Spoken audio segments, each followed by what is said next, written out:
जी अस्सलाम वालेकुम नाज़रीन, कुरान मुक़द्दस हमारे सरकार दो आलम सल्लल्लाहु अलैहि वसल्लम का एक ऐसा मोजज़ा है जो क़यामत की सुबह तक बाकी रहेगा।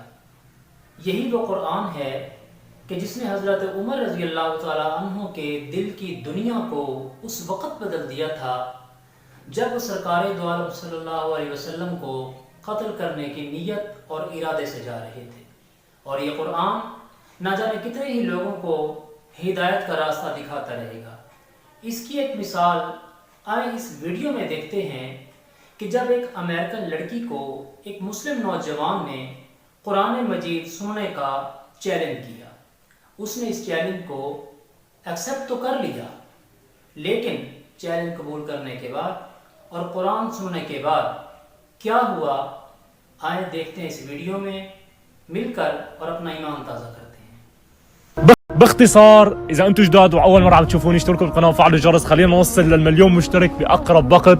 لاخيركم حبايبي، اليوم الفيديو حبايبي هو كريستيانا صديقتي حابه انه تستمع للقران الكريم، هي بحياتها مو سمعان القران، حابه انه تسمع القران. خلينا نشوف كيف بدها تكون رده فعلها، وحبيت انا اشارككم هذا الفيديو يكون رده فعلها قدام الكاميرا. شو راح يصير هلا؟ رح احط لكم حط لها القران، حطي السماعه باذنك. هلا حط لها قران يا جماعه. بسم الله الرحمن الرحيم.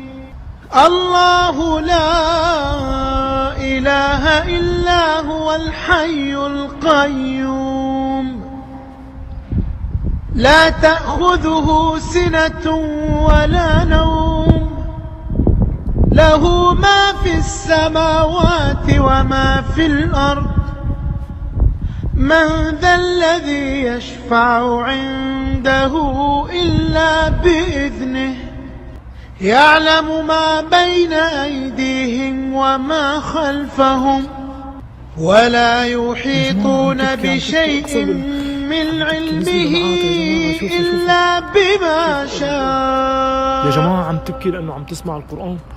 وسع كرسيه السماوات يا جماعه والأرض شوفوا والله بكي ولا يؤوده حفظهما وهو العلي العظيم.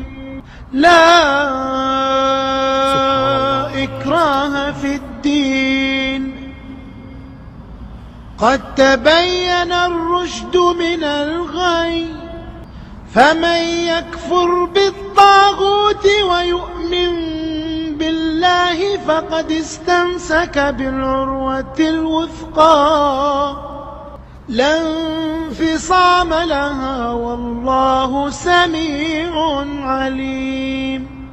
الله ولي الذين آمنوا يخرجهم من الظلمات إلى النور والذين كفروا أولياؤهم الطاغوت يخرجونهم من النور إلى الظلمات أولئك أصحاب النار هم فيها خالدون. سبحان الله. الله عن جد يا جماعه معجزه القران، سبحان الله. يعني مثل انه شخص انت اريو كريستيان مسيحيه.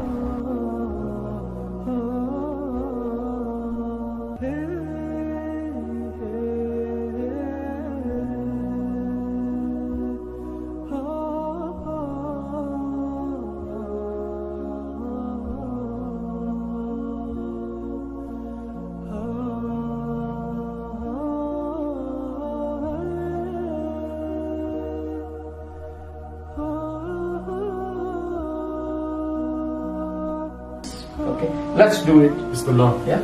So it is. We start with the name of Allah, the most merciful, beneficent. Bismillah ar-Rahman ar-Rahim. Ashhadu an la ilaha illallah. Do like this. Yes. Ashhadu an la ilaha illallah. Wahdahu la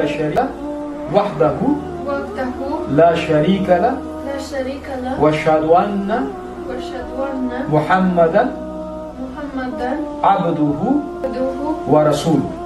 ورسوله. So we declare there is no God but Allah, and there is no partners to Him, no associations to Him. Wahid, to Him we turn for everything. And Muhammadur Rasulullah, Muhammad is His slave, His abd. Actually, it's a bigger meaning. Abd, who surrender oneself to their Creator, and He is the messenger of our Creator. Message to Him. So you have declared that, you accepted that. Congratulations. May Allah subhanahu wa ta'ala abundance, and may you be successful in this world and the world hereafter, and may you be a source of goodness in your life. May your life brings benefit.